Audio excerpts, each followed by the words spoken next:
A1 TV news ವೀಕ್ಷಕರಿಗೆ ಸ್ವಾಗತ.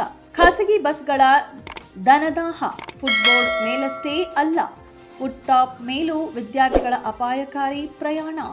ಗಂಟೆಗಟ್ಟಲೆ ಕಾದರೂ ಬಾರದ ಸರ್ಕಾರಿ ಬಸ್, ಅನಿವಾರ್ಯವಾಗಿ ಖಾಸಗಿ ಬಸ್ ಹತ್ತಿ ಪ್ರಾಣಕ್ಕೆ ಕುತ್ತು ತಂದುಕೊಳ್ಳುತ್ತಿರುವ ವಿದ್ಯಾರ್ಥಿಗಳು.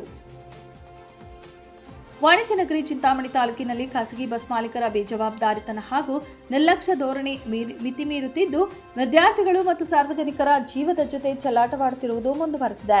ಬಸ್ಗಳ ಒಳಗೆ ನಿಲ್ಲಲು ಜಾಗವಿಲ್ಲದಿದ್ದರೂ ಕೇವಲ ಹಣದ ಆಸೆಗೆ ಬಸ್ ಸಿಬ್ಬಂದಿ ಜನರನ್ನ ಕುರಿ ತುಂಬುವಂತೆ ತುಂಬುತ್ತಿದ್ದಾರೆ.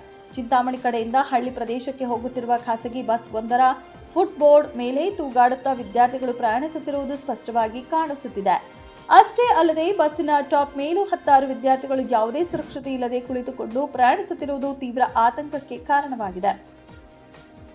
ಬಸ್ಸಿನ ಚಾಲಕ ಅತಿ ವೇಗವಾಗಿ ಮತ್ತು ಸಮರ್ಪಕ ರಸ್ತೆಗಳಲ್ಲಿ ಬಸ್ ಚಲಾಯಿಸುತ್ತಿದ್ದರೂ ಬಾಗಿಲಲ್ಲಿ ನೇತಾಡುತ್ತಿರುವವರ ಬಗ್ಗೆ ಕನಿಷ್ಠ ಕಾಳಜಿಯನ್ನ ತೋರುತ್ತಿಲ್ಲ.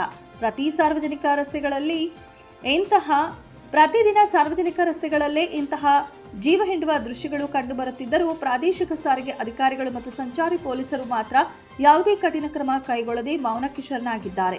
ನಿಯಮ ಉಲ್ಲಂಘಿಸುವ ಇಂತಹ ಬಸ್ಗಳ ವಿರುದ್ಧ ಕಠಿಣ ಕಾನೂನು ಕ್ರಮ ಅಥವಾ ಹರದಾರಿ ರದ್ದುಗೊಳಿಸುವ ಕೆಲಸವಾಗ್ತಿಲ್ಲ ಎಂಬ ಸಾರ್ವಜನಿಕ ವಲಯದ ಆಕ್ರೋಶಕ್ಕೆ ಈ ದೃಶ್ಯಗಳು ಸಾಕ್ಷಿಯಾಗಿವೆ. ಯಾವುದಾದರೂ ದೊಡ್ಡ ಅನಾಹುತ ಸಂಭವಿಸಿದ ಮೇಲೆ ಇಲಾಖೆ ಎಚ್ಚೆತ್ತುಕೊಳ್ಳುತ್ತದೆಯೇ? ನಿಯಮ ಉಲ್ಲಂಘಿಸುವ ಬಸ್ ಮಾಲೀಕರು ಮತ್ತು ಚಾಲಕರ ವಿರುದ್ಧ ತಕ್ಷಣವೇ ಕ್ರಿಮಿನಲ್ ಮೊಕದ್ದಮೆ ದಾಖಲಿಸಬೇಕು ಎಂದು ಸ್ಥಳೀಯರು ಆಗ್ರಹಿಸಿದ್ದಾರೆ. ಗ್ರಾಮೀಣ ಮತ್ತು ಅರೆನಗರ ಪ್ರದೇಶಗಳಲ್ಲಿ ಸರ್ಕಾರಿ ಬಸ್ಗಳ ಕೊರತೆಯನ್ನೇ ಬಂಡವಾಳ ಮಾಡಿಕೊಂಡಿರುವ ಖಾಸಗಿ ಬಸ್ ಆಪರೇಟರ್ಗಳ ಈ ದಂಧೆಗೆ ಬ್ರೇಕ್ ಬೀಳಬೇಕಿದೆ. ಉನ್ನತ ಅಧಿಕಾರಿಗಳು ಈ ಕೂಡಲೇ ಮಿತಿಮೀರಿದ ಪ್ರಯಾಣಿಕರನ್ನು ತುಂಬುವ ಖಾಸಗಿ ಬಸ್ಗಳ ವಿರುದ್ಧ ಕಟ್ಟುನಿಟ್ಟಿನ ಕಾರ್ಯಾಚರಣೆ ನಡೆಸಬೇಕಿದೆ.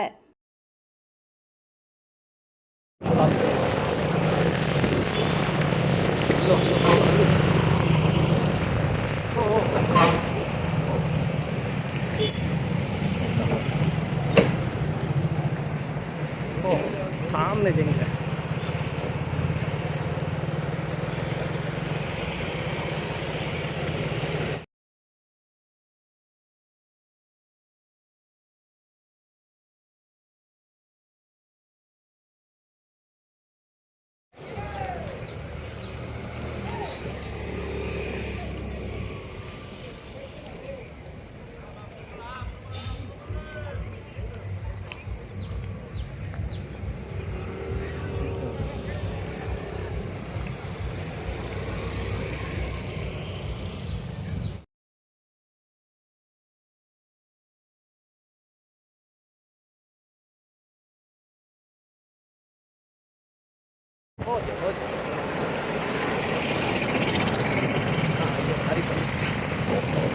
ऊपर देखो